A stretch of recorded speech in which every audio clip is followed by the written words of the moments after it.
నమస్తే, నేను ప్రశాంత్. కేసీఆర్ గారు అమెరికా టూర్కి వెళ్తున్నారా, మరి ఎప్పుడు వెళ్ళబోతున్నారు అనే విషయాలు అయితే తెలుసుకుందాం. దీని గురించి అయితే మాట్లాడేందుకు ప్రస్తుతం మనతో పాటు సీనియర్ జర్నలిస్ట్ సిఎస్ రావు గారు ఉన్నారు. నమస్తే అండి. నమస్తే సార్. కేసీఆర్ గారు అమెరికా వెళ్తున్నారు, పూర్తి అక్కడే ఉంటారు అంటూ ఇలా కొన్ని విమర్శలు వస్తున్నాయి. మరి అసలు ఎందుకు వెళ్తున్నారు, ఎప్పుడు వెళ్తున్నారు? ఇప్పుడు చాలా కాలంగా కేసీఆర్ గారు అమెరికా వెళ్తారు, అక్కడే ఉండిపోతారు, అక్కడేదో ఎస్టేట్ రెడీ చేశారు, ఇలాంటివన్నీ కూడా వచ్చాయి. యాక్చువల్గా ఆ మధ్యకాలంలో కొంతవరకు విశ్వసనీయంగా ఉండే సమాచారం ఏంటంటే, వాళ్ళ మనవడు హిమాన్షుకి సంబంధించినటువంటి కాన్వకేషన్ ఏదో ఉంది, ఆ కాన్వకేషన్లో అటెండ్ కావడానికి మనవడు స్వయంగా రమ్మని చెప్పి తాతను కోరితే వెళ్తున్నారు అమెరికా అనేది ఒక విశ్వసనీయంగా నమ్మదగినటువంటి ఒక న్యూస్ బయటకు వచ్చింది.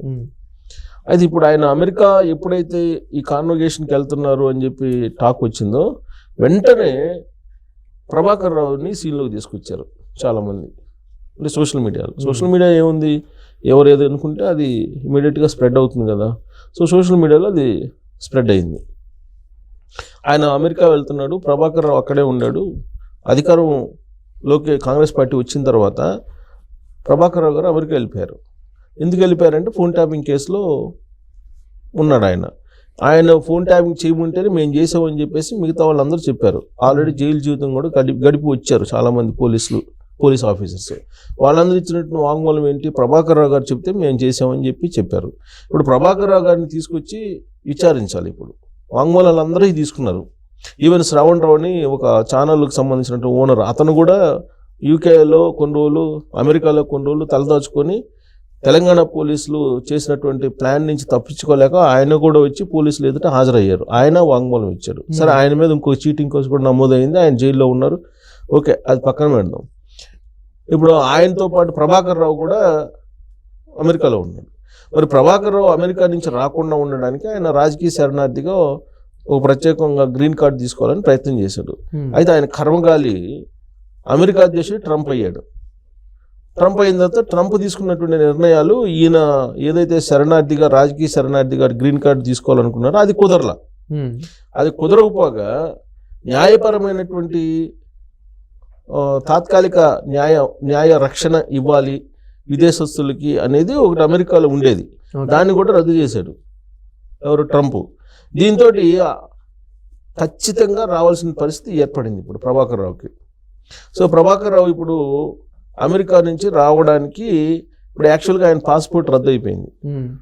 ఎందుకో ఆయన పాస్పోర్ట్ రద్దు అయిపోయింది, మళ్ళీ దాన్ని రెన్యువల్ చేయించుకోలేదు. ఇప్పుడు ఆయన అత్యవసర పాస్పోర్ట్ కోసం అమెరికా ఎంబసీకి అప్లై చేశాడని చెప్పి లేటెస్ట్ అప్డేట్. అది వన్స్ అది ఇష్యూ కాగానే 3 days లోపల ఇక్కడ ఉండాలి. 3 days టైంలో అది ఇష్యూ అయిన తర్వాత 3 days లోపల ఇక్కడ ఉండాలని చెప్పి సుప్రీంకోర్టు చెప్పింది. ఇప్పుడు హైకోర్టులో ఆయన ముందస్తు బెయిల్ కోసం ట్రై చేసుకున్నాడు, హైకోర్టు ఇవ్వలేదు. సుప్రీంకోర్టుకి వెళ్ళారు. సుప్రీంకోర్టు కొన్ని ఆంక్షల నడుమ ఆయనకి కొన్ని అరెస్ట్ చేయొద్దు అని చెప్పి వెసులుబాటు కల్పించింది. బట్ ఆయన రావాలి, ఖచ్చితంగా విచారణకైతే హాజరు కావాల్సింది అని చెప్పి సుప్రీంకోర్టు చెప్పింది. ఆ మేరకు ఆయన రద్దయినటువంటి పాస్పోర్ట్ని మళ్ళీ పునరుద్ధరించుకొని ఎప్పుడైతే వాళ్ళు ఇష్యూ చేస్తారో పాస్పోర్ట్ని ఇమీడియట్గా 3 days లోపల ఇక్కడికి ఉండాలి. ఆల్రెడీ ఇప్పుడు అప్లై చేస్తున్నాడు. లేటెస్ట్ అప్డేట్ ఏంటంటే ఆల్రెడీ నేను అప్లై చేస్తున్నాడు అమెరికా ఎంబసీలో అక్కడ. సో అది ఇష్యూ చేస్తారు, పాస్పోర్ట్ రెన్యువల్ చేసి ఇష్యూ చేస్తారు. అది కాగానే ఇక్కడికి వచ్చేస్తాడని చెప్పి న్యూస్ వచ్చింది.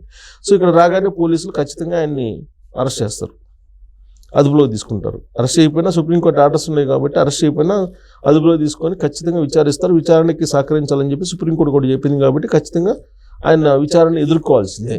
విచారణ అయిన తర్వాత ఆయన అరెస్ట్ చేస్తారా చెయ్యరా అనేది ఆధారపడి ఉంది. అయితే ఆయన నుంచి వాంగ్మూలం ఏమొస్తుంది?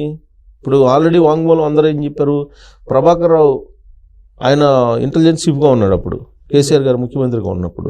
ప్రభాకర్ రావు చెప్తే మేము చేసామని వాళ్ళందరూ చెప్పారు. ఇప్పుడు ఆయన్ని పోలీసులు విచారిస్తే ఆయన ఏం చెప్తాడు?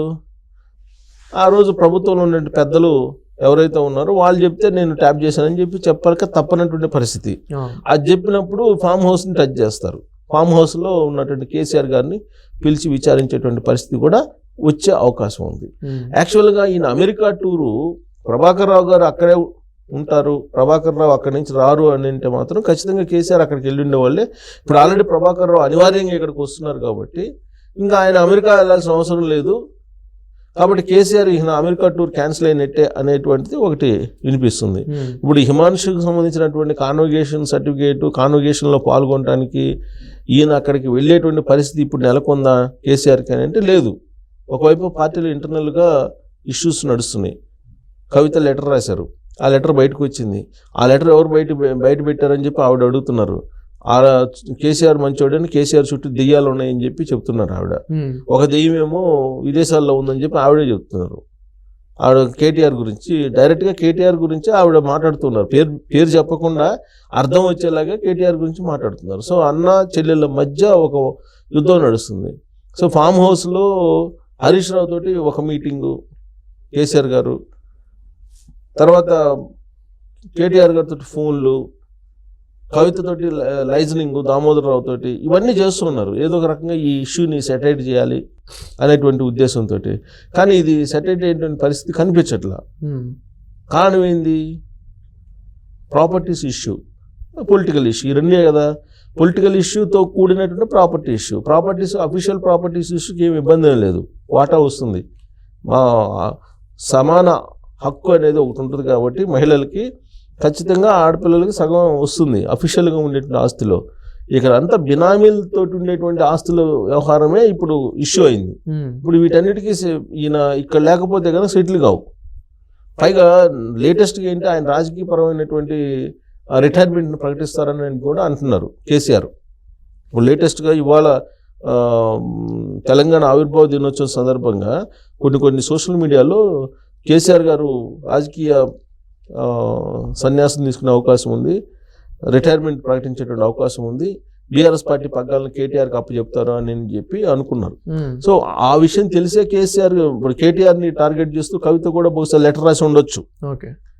ఇలాంటివన్నీ కూడా రకరకాల న్యూస్ వస్తున్నటువంటి క్రమంలో ఆయన అమెరికా వెళ్ళేటువంటి పరిస్థితి ఇప్పుడు ఉండకపోవచ్చు. పైగా ప్రభాకర్ రావు వస్తున్నాడు కదా ఇక్కడికి. సో ప్రభాకర్ రావు కూడా ఇక్కడికి వస్తున్నాడు కాబట్టి ఆయన వచ్చి వాంగ్మూలం ఏమిస్తారు అనేది చూడాలి. ఇంకొక వైపు ఏమిటంటే 4వ తారీఖున ఆయన కాళేశ్వరం ప్రాజెక్టుకు సంబంధించి జ్యుడిషియల్ ఎంక్వైరీ నడుస్తుంది. దాని ఎదుట జ్యుడిషియల్ కమిటీ ఎదుట హాజరు అవుతానని చెప్పి ఆయన చెప్పాడు. దాన్ని ఫేస్ చేయాలి, ఇవన్నీ సెటరేట్ చేసుకోవాలి. ఇన్ని పరిణామాల నేపథ్యంలో ఆయన ఇప్పుడు అమెరికా వెళ్ళేటువంటి పరిస్థితి ఉండదు అని చెప్పేసి పార్టీ వర్గాలే చెప్తూ ఉన్నాయి. మరి ఆయన రిటైర్మెంట్ ప్రకటిస్తారా ఇప్పుడున్నటువంటి పరిస్థితులు అంటే ఇవన్నీ సెటైట్ అయిన తర్వాత ఏమైనా ప్రకటిస్తారేమో కానీ ఇప్పుడు ప్రకటించే అవకాశం కూడా ఉండకపోవచ్చు. ఇప్పుడు ప్రభాకర్ రావు గారు కేసీఆర్ గారి చేయమన్నారు అందుకే నేను చేశాను అని ఒకవేళ అలా చెప్తే కేసీఆర్ గారిని ఇప్పుడు అదుపులోకి తీసుకునే అవకాశం ఏమైనా? కేసీఆర్ గారికి నోటీసులు ఇస్తారు, విచారణ రమ్మంటారు, విచారణ రాపిస్తే అరెస్ట్ చేస్తారు.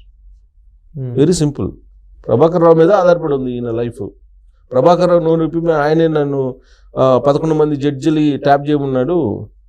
ఇప్పుడు 11 మంది జడ్జిలు ట్యాప్ చేశారని చెప్పేసి తేల్చారు ఇన్వెస్టిగేషన్లో. అందులో ఒక మహిళా జడ్జి కూడా ఉన్నారు. అలాగే పారిశ్రామికవేత్తలు, సెలబ్రిటీస్, పొలిటీషియన్స్ అందరూ ఆల్మోస్ట్ అందరూ ట్యాప్ చేశారు. ఇప్పుడు జడ్జిలే ట్యాప్ చేసిన కేసు కదా అది. It's not a small case అండి, చాలా పెద్ద కేసు అది. Thank you sir.